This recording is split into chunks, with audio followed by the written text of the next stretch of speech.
In the name of the Father, and the Son, the Holy Spirit. Amen.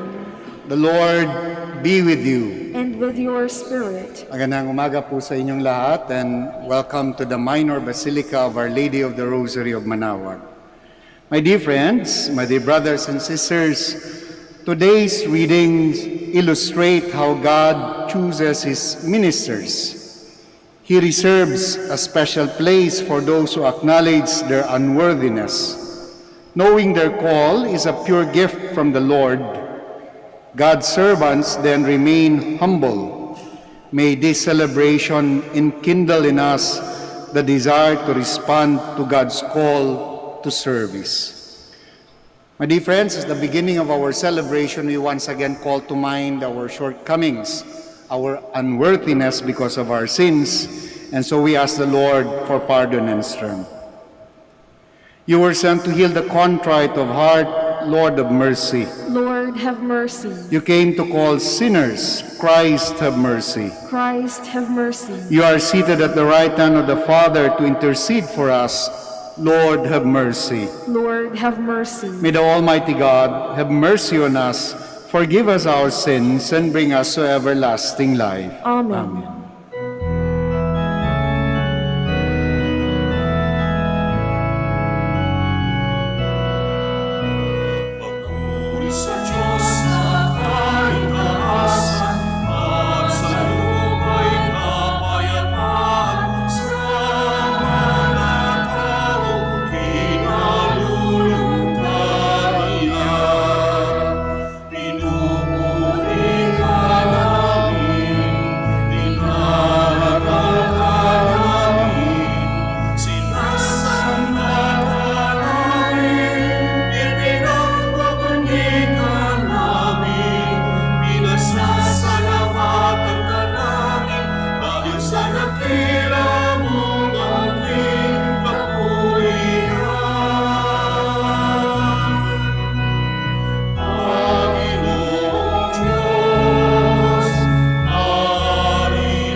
Let us pray. Keep your family safe, O Lord, with unfailing care, that relying solely on the hope of heavenly grace, they may be defended always by your protection through our Lord Jesus Christ, your Son, who lives and reigns with you in the unity of the Holy Spirit, one God, forever and ever. Amen. Please be seated. Filled with a vision of God's glory, Isaiah confesses his unworthiness. God cleanses, strengthens, and sends Isaiah to the work of prophecy. A reading from the book of the prophet Isaiah. In the year King Uzziah died, I saw the Lord seated on a high and lofty throne, with the train of his garment filling the temple.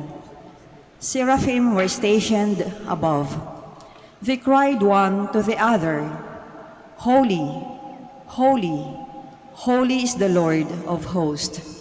All the earth is filled with his glory." At the sound of that cry, the frame of the door shook, and the house was filled with smoke.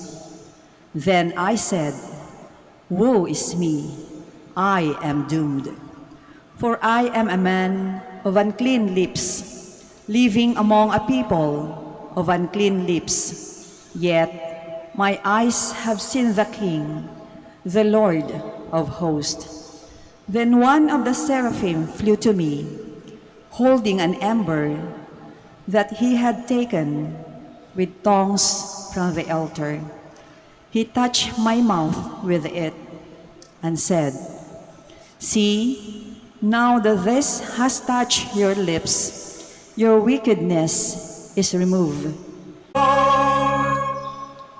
I will give thanks to you, O Lord, with all my heart, for you have heard the words of my mouth. In the presence of the angels, I will sing your praise. I will worship at your holy temple and give thanks to your name. In the sight of the angels, I will sing your praises, Lord. Because of your kindness and your truth, for you have made great above all things your name and your promise. When I called, you answered me. You built up strength within me. In the sight of the angels, I will sing your praises, Lord. All the kings of the earth shall give thanks to you, O Lord, when they hear the words of your mouth, and they shall sing of the ways of the Lord. Great is the glory of the Lord. In the sight of the angels, I will sing your praises, Lord. Your right hand saves me. The Lord will complete what he has done for me. Your kindness, O Lord, endures forever. Forsake not the work of your hands. In the sight of the angels, I will sing your praises, Lord. The Lord Jesus appeared to Paul and called this persecutor of the church to be an apostle. A reading from the first letter of St. Paul to the Corinthians. I am reminding you, brothers and sisters, of the gospel I preached to you, which you indeed received, and in which you also stand.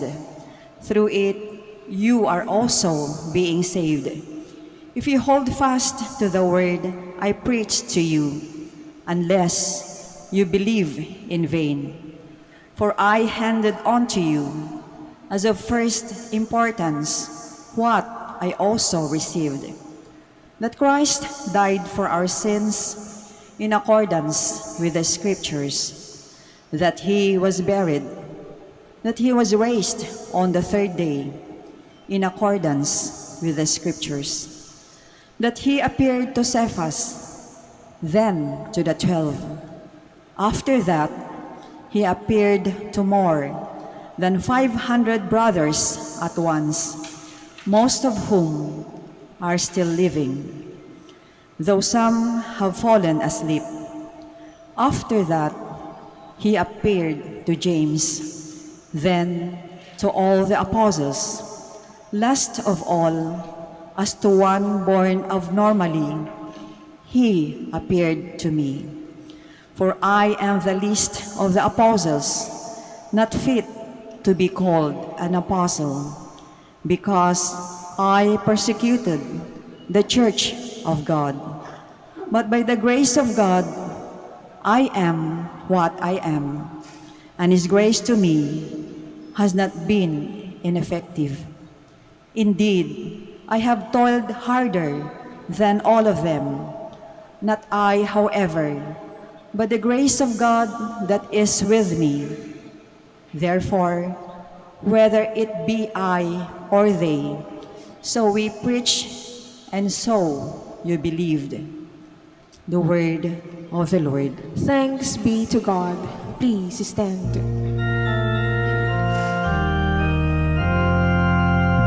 Hallelujah, hallelujah, hallelujah.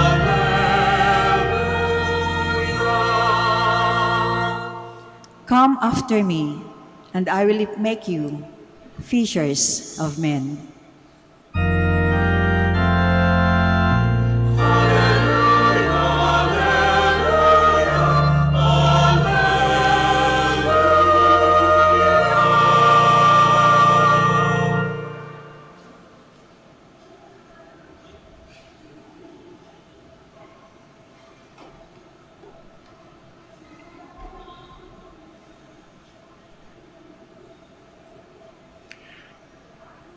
The Lord be with you. And with your spirit. A reading from the Holy Gospel according to Luke.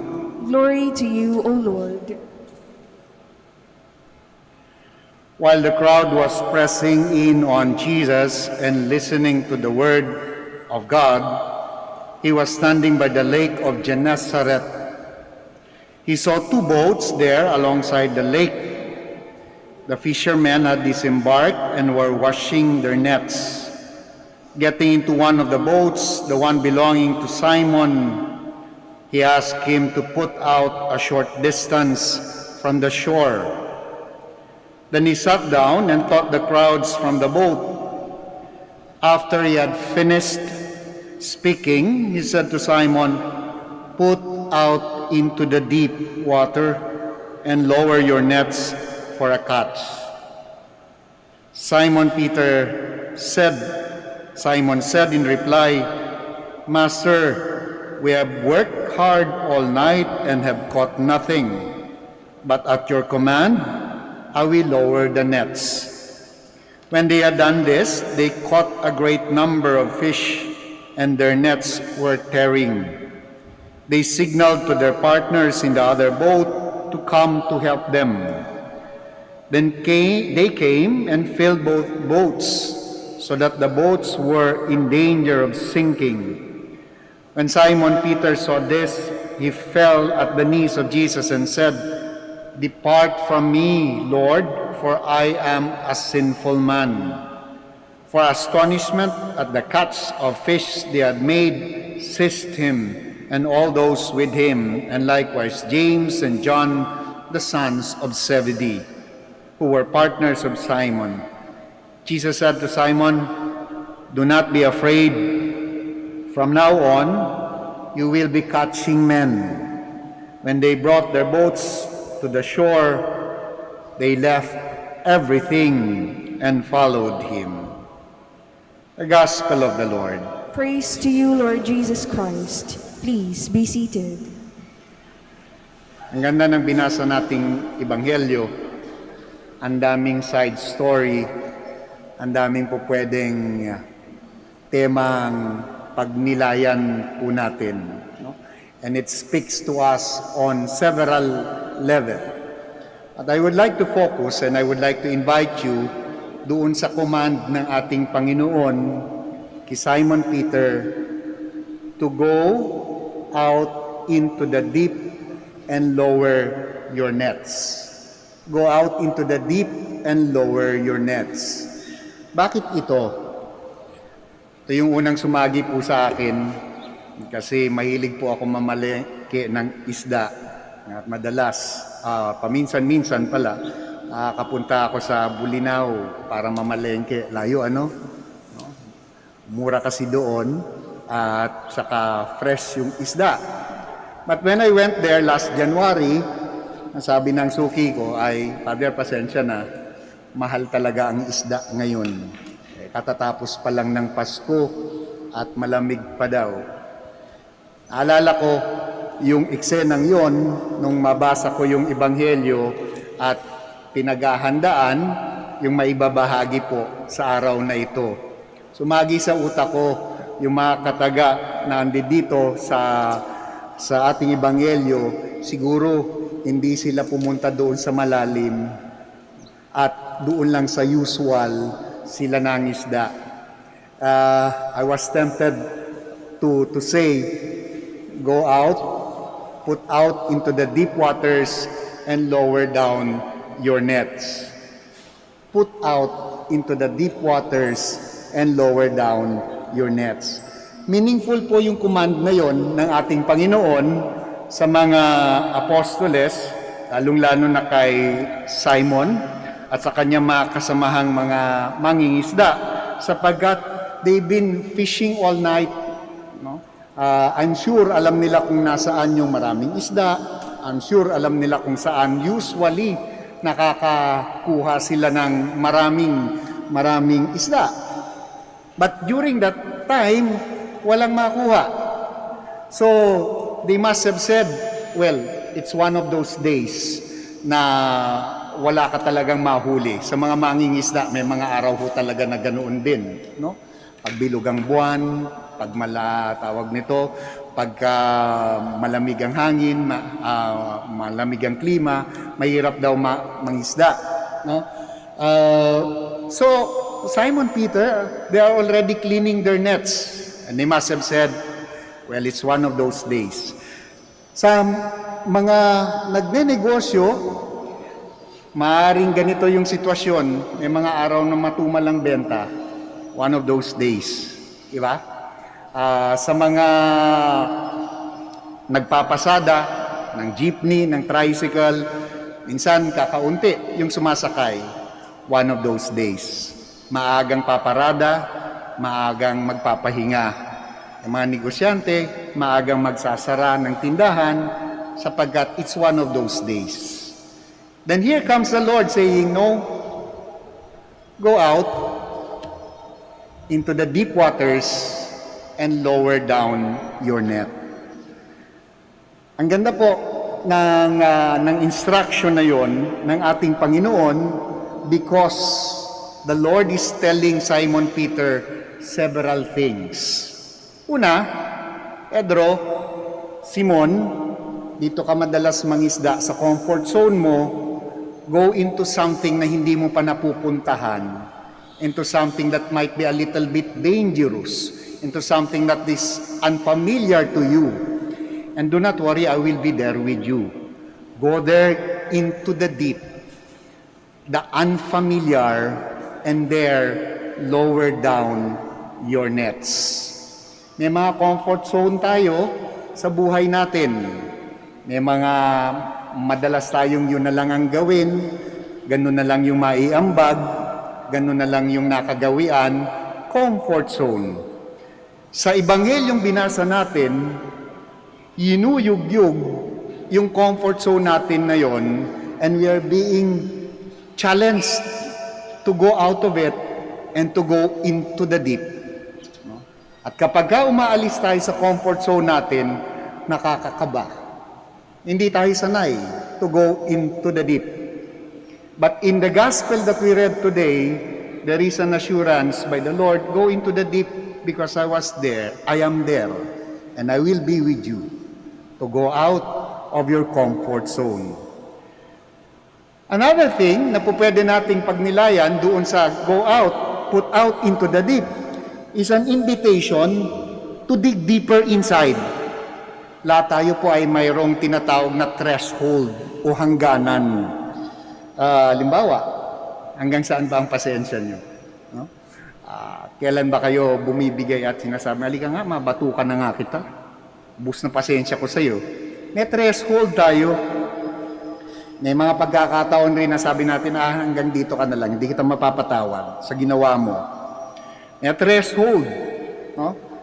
Meron namang pagkakataon na sasabihin natin na hindi ko na kaya. May threshold. Ito na lang ang kaya kong ibigay. May threshold. No? But the Lord, in His instruction to go out into the deep is also an invitation to dig deeper. Hindi, meron pa yan. Pagkasasabihin natin na mukhang imposible na, the instruction to go out into the deep is an invitation by the Lord to all of us, hindi meron pa. Parang pagka sinasabi natin na imposible na, we hear the Lord saying, go out into the deep, at ang meaning noon ay, hindi posible pa. Hindi ko na kaya, give up na ako, to go on to the deep, ay paalala sa atin ng Panginoon na kaya mo pa. May panggagalingan ka pa. Saan ang gagaling yun? Yung to go into the deep ay isang pahiwatig din sa atin ng Panginoon na mukhang mas kilala tayo ng Panginoon kaysa sa kilala natin yung sarili natin. Ha? Kilala kita eh. I was the one who created you, so I know what you can give. I know your threshold. Hindi lang yan. I know your kakayahan. Hindi lang yan yung binigay ko sa'yo. So go into the deep and dig deeper because it is there and I put it there myself. Dig deeper. Pagkasasabihin natin walang-wala na, hindi, meron pa yan. Pagkasasabihin natin na hindi na ako makakatayo, hindi, buhat, bangon, tama na hugot. Kaya yan. Go out into the deep because you will discover God in that deepest moment. To go out into the deep is also a reminder that our God knows us more than we know ourselves. And in fact, He seems to believe, not He seems, He believes in us more than we believe in ourselves. Yung mga pagkakataon na pinanghihinaan na tayo ng pananampalataya natin, no? But to go into the deep is a reminder to us of God's belief in us. Hindi naman kita papahamak dyan sa malalim, sa unfamiliar, sa unknown na yan. Bakit? Sapagkat sasamahan kita, and in fact, I am already there. Ganda, no? To go out into the deep is an invitation to explore beyond ourselves, to go out of our comfort zone. Dangan kasi, madalas, may tendency tayo na kung ano yung pamilyar, kung ano yung nakasanayan na, kung ano yung nag-work, yun na lang. But to be a Christian is to be more. To be a follower of Christ is to follow Him even into the unfamiliar frontiers ng ating buhay. Because the assurance for all of us, andun na ako eh. At saka, sasamahan kita doon sa kailaliman ng pinagdaraanan mo. Put out into the deep. And in the gospel, we also hear the words, do not be afraid. Di ba? Do not be afraid. Sa kung ano man kinalalagyan mo sa buhay, malalim man yan, mababaw, but I am there with you to put out into the deep. So hindi fair weather friends, hindi fair weather Christian, hindi fair weather believers. Put out into the deep is an assurance that God accompanies us when we are in the lowest or deepest situation of our lives. Dito sa Manawag, ang daming kwento niyan. Alam ko nga, baka isa sa inyo may ganyang kwento. Nagpa-check sa doktor, may bukol, na manatakiina, pa-check uli sa doktor, nawala. May mga pinagdadaanan sa pamilya, di na malaman kung ano yung paano susolusyonan. Dumaing dito, inihingi, nagkaroon ng solusyon. To go out into the deep is to meet God there. And to go out into the deep is to rediscover also what God has planted in all of us. Madalas nakakalimutan kasi natin yun. Lalo na kapag yinuyug-yug na tayo ng mga pagsubok sa buhay. Diyos ko, nasaan ka? Niwanan mo na ako. Asan ka ba? Ayan. Sabihin ng Diyos sa atin, dito na ako, into the deep, waiting for you, to accompany you, and to remind you that even in the deepest aspect, in the deepest experience ng buhay mo, andyan ako. O kaya nga naman ano yung nagresulta? When Simon Peter and then the fishermen lower down the nets. If you say so, I will lower down the nets. And because they believed that Jesus was with them and is the one who is commanding them to go out of their comfort zone, nung binitbit nila yung mga nets, it was at the breaking point. Punong-puno, 100-fold. Ay, ang ganda ng Ebanghelyo, no? Bakit kayo dito nagsisimba sa Manawag? No? Hindi ko kilala kayo. Pero alam ko, may mga tao rito na nasa deepest part ng buhay nila. Do not worry. Because we meet God there in the deep. We are accompanied by God in the deep. And not just to stay in the deep, but to get out of whatever we are in sa buhay natin. So my dear friends, when you hear God saying, put out into the deep and lower down your nets, it is asking us to be a little bit more generous, to have a stronger faith, to deepen our charity, and to continue hoping even if other people have given up on hope. O ano? Put out into the deep. Kindly all stand.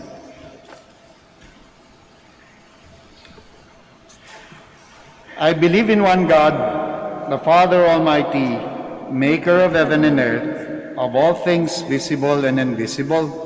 I believe in one Lord Jesus Christ, the only begotten Son of God, born of the Father before all ages, God from God, light from light, true God from true God, begotten not made, consubstantial with the Father.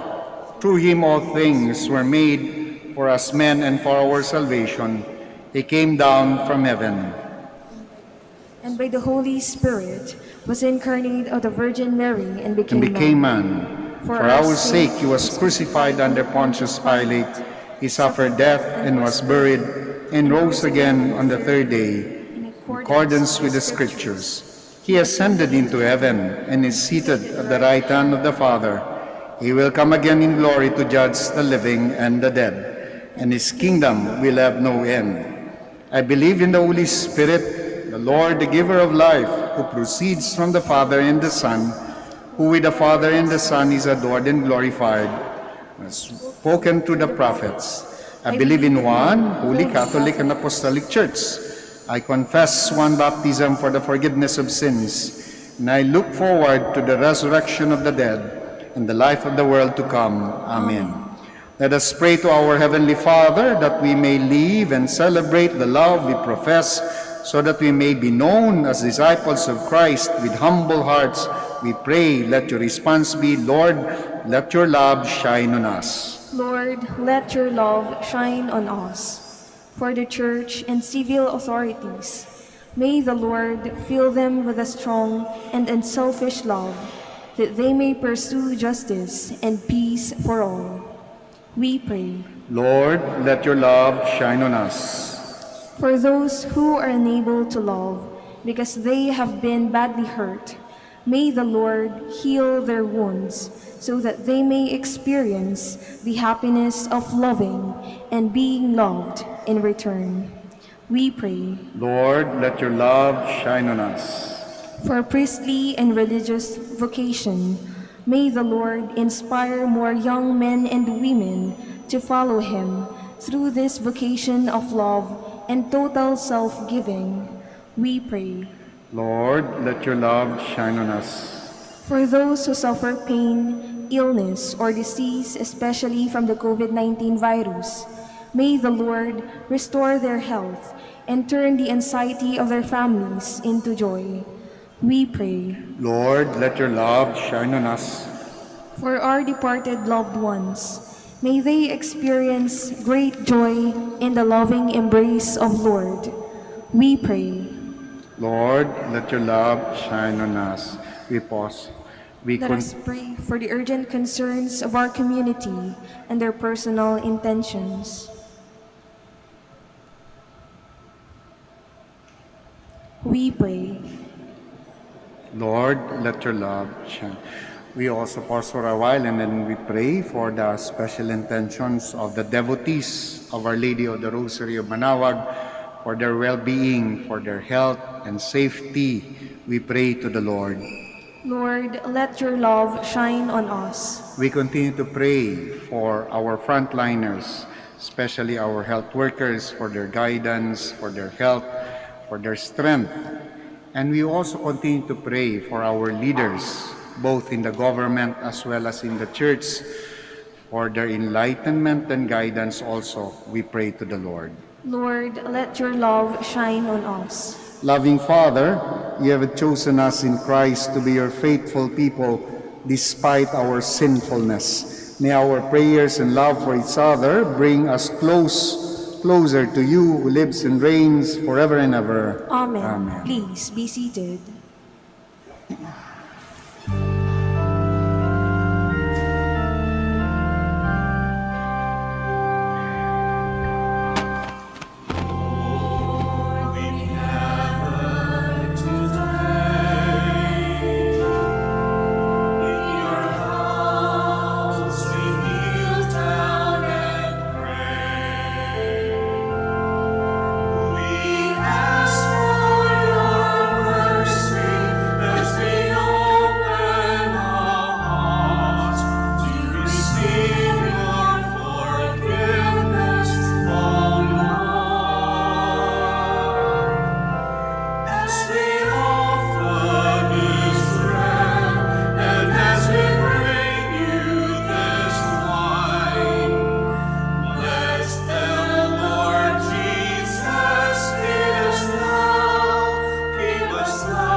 Please stand.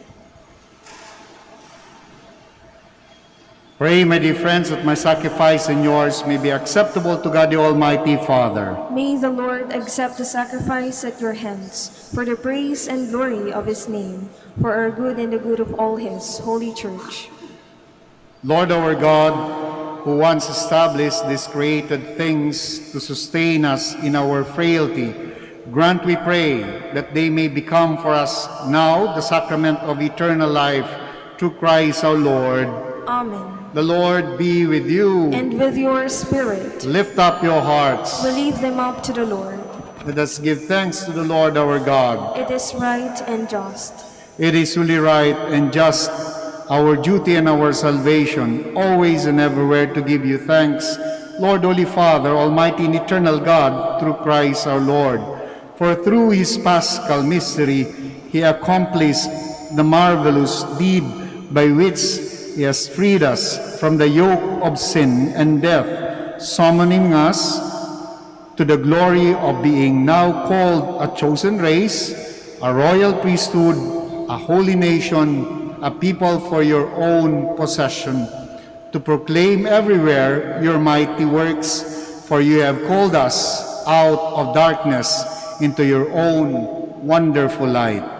And so with angels and archangels, with thrones and dominions, and with all the host of powers of heaven, we sing the hymn of your glory as without end we acclaim.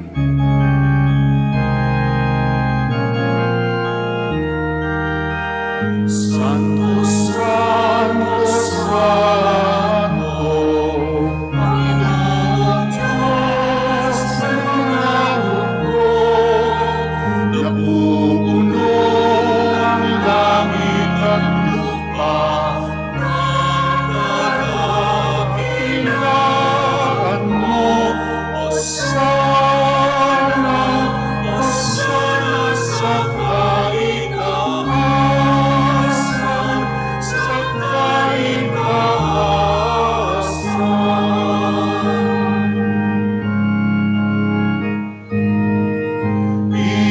Pinagpalang na paririto sa ngalan ng Panginoon. Hosanna, Hosanna sa kaitaasan, sa kaitaasan, sa kaitaasan. Please kneel. You are indeed holy, O Lord, the fount of all holiness. Make holy therefore these gifts, we pray, by sending down your Spirit upon them like the dewfall, so that they may become for us the body and blood of our Lord Jesus Christ.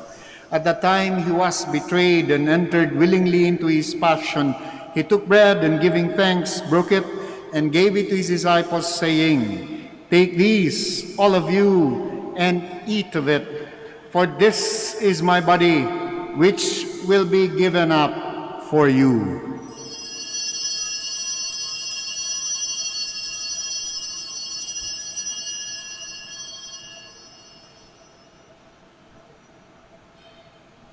In a similar way, when supper was ended, he took the chalice, and once more giving thanks, he gave it to his disciples, saying, "Take these, all of you, and drink from it. For this is a chalice of my blood, the blood of the new and eternal covenant, which will be poured out for you and for many, for the forgiveness of sins. Do this in memory of me."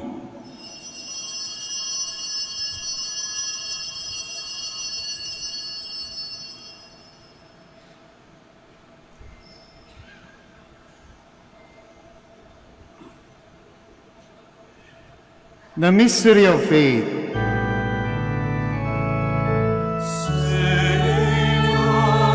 Save us, Savior of the world, for by your cross and resurrection,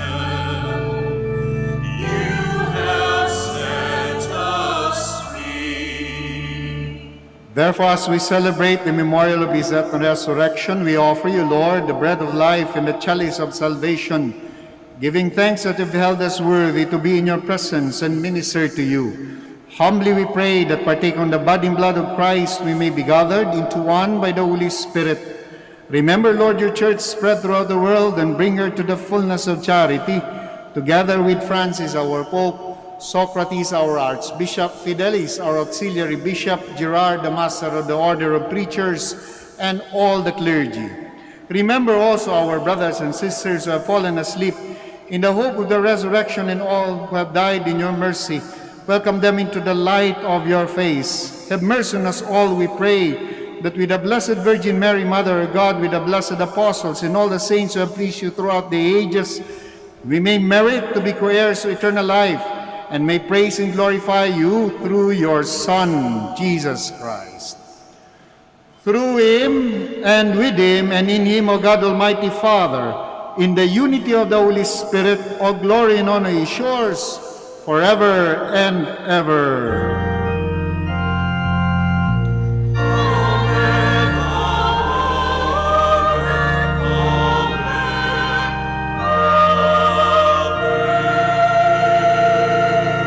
Please stand. At the Savior's command and formed by divine teaching, we dare to pray.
Deliver us, Lord, we pray, from every evil. Graciously grant peace in our days, that by the help of your mercy we may be always free from sin and safe from all distress as we await the blessed hope and the coming of our Savior, Jesus Christ. For the kingdom, the power, and the glory are yours, now and forever. Lord Jesus Christ, who said to the apostles, "Peace I leave you, my peace I give you," look not on our sins, but on the faith of your church, and graciously grant her peace and unity in accordance with your will, who live and reign forever and ever. Amen. The peace of the Lord be with you always. And with your spirit. We offer to one another the sign of Christ's peace. Peace be with you. Peace.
My dear friends, my dear brothers and sisters in Christ, behold the Lamb of God, our healer. Behold him who takes away the sins of the world. Blessed are those called to the supper of the Lamb. Lord, I am not worthy that you should enter under my roof, but only say the word, and my soul shall be healed.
Please kneel for the prayer for the elections.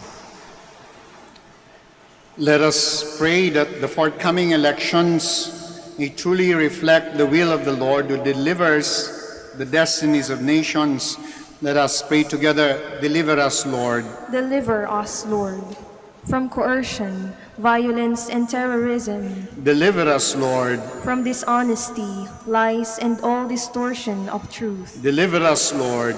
from bribery, graft, and all conspiracy for fraud, Deliver us, Lord. from threats, intimidation, and perverse language. Deliver us, Lord. Let us pray together. Hear us, Lord. Hear us, Lord, that conscience may always be our ultimate norm, Hear us, Lord. that the common good may always be our highest goal, Hear us, Lord. that human dignity may be respected all the time, Hear us, Lord. that the poor and the weak may always have the priority, Hear us, Lord.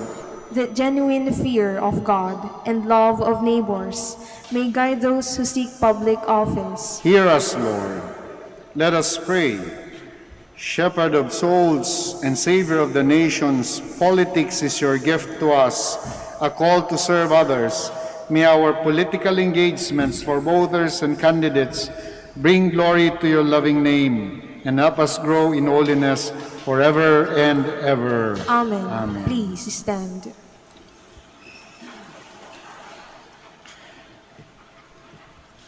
Let us pray.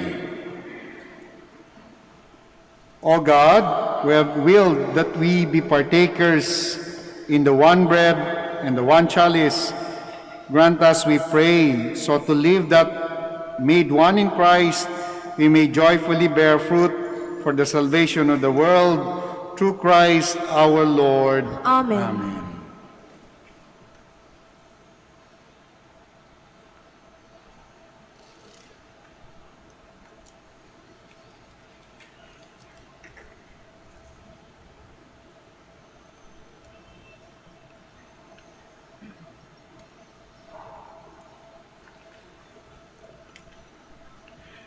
Before I give the final blessing, maraming salamat po sa pagdalaw ninyo sa Minor Basilica of Our Lady of the Rosary of Manaoag at sa pakikiisa po ninyo sa banal na misa. At tuloy po kayo makakaasa na mga panalangin namin magmula dito sa Minor Basilica at sa inyong lahat. At kami rin po ay humihiling ng inyong mga panalangin para sa lahat ng mga nagtatrabaho dito sa Minor Basilica, and we continue to pray for one another. The Lord be with you. And with your spirit. Bow your heads and pray for God's blessing. May the God of all consolation order your days in His peace and grant you the gifts of His blessing. Amen. May He free you always from every distress and confirm your hearts in His love. Amen. Amen. So that on this life's journey, you may be effective in good works, rich in the gifts of faith, hope, and charity, and may come happily to eternal life. Amen. And may the Almighty God bless you all, the Father, the Son, the Holy Spirit. Amen. The Mass is ended. Go in peace to love and serve the Lord through one another. Thanks be to God. We shall now say the prayer for the sick, yung mga andi dito, mga nasa bahay, nasa ospital, our relatives and friends. We include them in our prayers. And then afterwards, we will say the prayer for the blessing ng inyong religious articles. We say the prayer here, but we're going to ask the help of the Eucharistic ministers to sprinkle po ng holy water ang inyong mga religious articles. So please stay put during the blessing. Our help is in the name of the Lord, Who made heaven and earth. God our Almighty Father. By your blessing you give us strength and support in our frailty. Turn with kindness toward our sick brothers and sisters, free them from all illness, and restore them to good health through the intercession of Our Lady of the Rosary of Manaoag, so that in the sure knowledge of your goodness they will gratefully bless your holy name. We ask this through Christ our Lord. Amen. Amen. in memory of the mysteries of the life, death, and resurrection of our Lord Jesus Christ, and to the honor of the glory of the Blessed Virgin Mary, Mother of Christ, Mother of the Church, Our Lady of the Rosary of Manaoag, may your religious articles be blessed and made holy. In the name of the Father, and of the Son, the Holy Spirit. Amen. Amen.